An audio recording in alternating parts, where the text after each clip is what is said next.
प्राजय, तुला अक्कल आहे का असं करायला? होय ग, आम्हाला वाटलं नाही असं करशील म्हणून तू. अगं मी पण तिला लय समजून सांगितलं पण ती ऐकायलाच तयार नाही. मला तर वाटतच नव्हतं हे असं करीन म्हणून. किती ह्याच्यासाठी केलं. माझी पण खूप अपेक्षा होती हिच्यावर शिकन काहीतरी होईन. पण हिनं असं केलं हे मला त्रास काहीच हे नाही झालं. हिने तर पूर्ण घराचं नाव आई बाबांना काय होईन काय नाही त्याचे काय परिणाम. पप्पाकडे बघायचं, आईकडे बघायचं. तो का असं केलं ग? तुला काय वाटलं? आ काय नाही तायडे. काय तायडे? मला तायडे पण म्हणू नकोस तू. काय बी झालं तरी मग ते संगच लग्न करणार. काय म्हणलीस तू? काय म्हणलीस? इकडं बघ बरं अशी तोंड काय म्हणलीस? तुला परत आणखीन मोठ्या बहिणीपाशी पण असं बोलायचं होतं काय? काय आमची इज्जत ठेवलीस तू? सासर घरी आता मी काय तोंड घेऊन जायचं? तुझ्या दाजींना काय सांगायचं? नाही तर काय नको नको करून ठेवलंस तू. आम्ही पण लय हिला समजून सांगितलं तरी ती ऐकायलाच तयार नाही. आणि काय बघितलंस तू?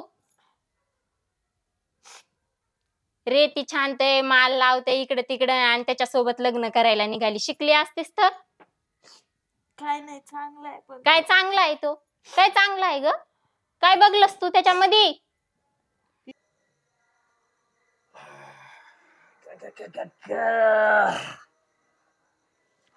पाणी आण रे. राहू दे आप्पा. नाही दुपारी झालं ते लय वांगाळ झालं नाही का? असं नव्हतं व्हायला पाहिजे. आपल्या गावची एवढी मोठी यात्रा, लांबून लांबून लोक येतात. बाहेर गावची पुढारी काय गाड काय एवढा मोठा आनंद उत्सव आणि हे असं एप्रित म्हणल्यावर जरा चव जाती नाही का?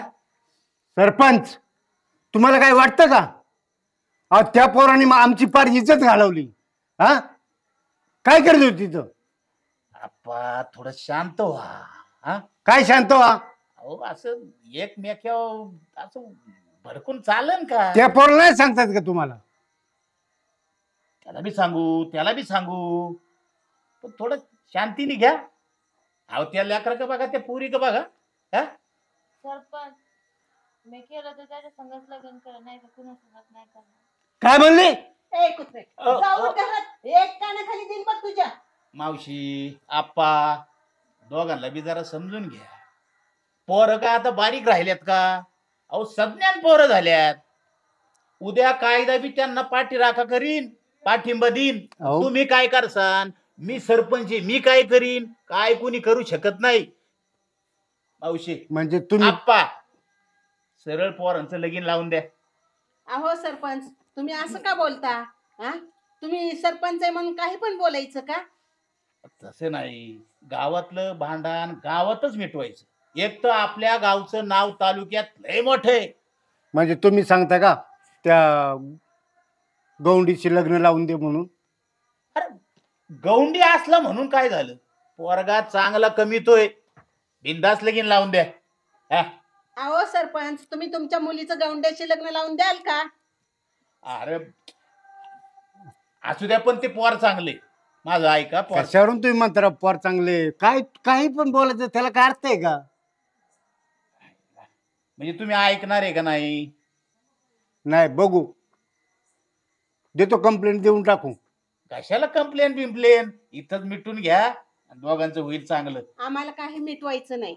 आमच्या पुरीचं आम्ही त्याच्याशी लगीन लावून देणार नाही. नाही म्हणजे नाही.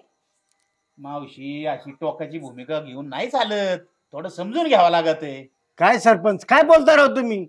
पोरं आपलीच आहे.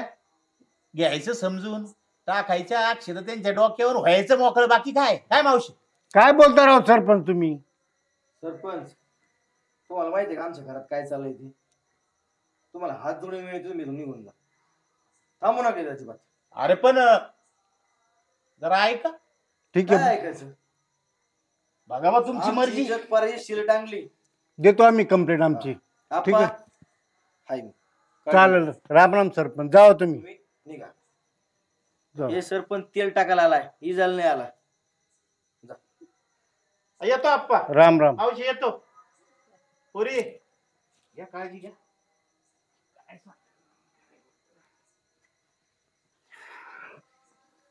जास्त लोड घेऊ नका. हे गावात लोक असेच असतात.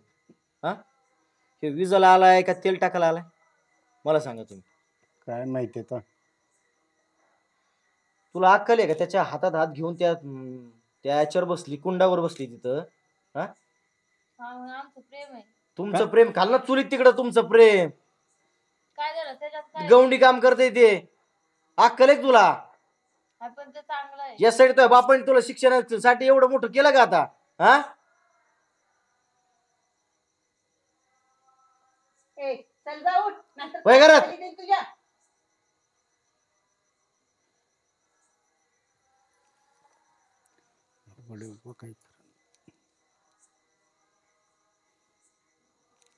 तुम्हाला तेव्हा म्हणत होतो मी येरवळीच लग्न लावून द्या. ऐकलं नाही मा तुम्ही. नाही ऐकलास तर बरं झालं, ते तर काम झालं असतं ना. गेली नाही चार चौघात आपली. हा ना. राहिली काही. बरं यात्रे दिवशी काय सांगायचं.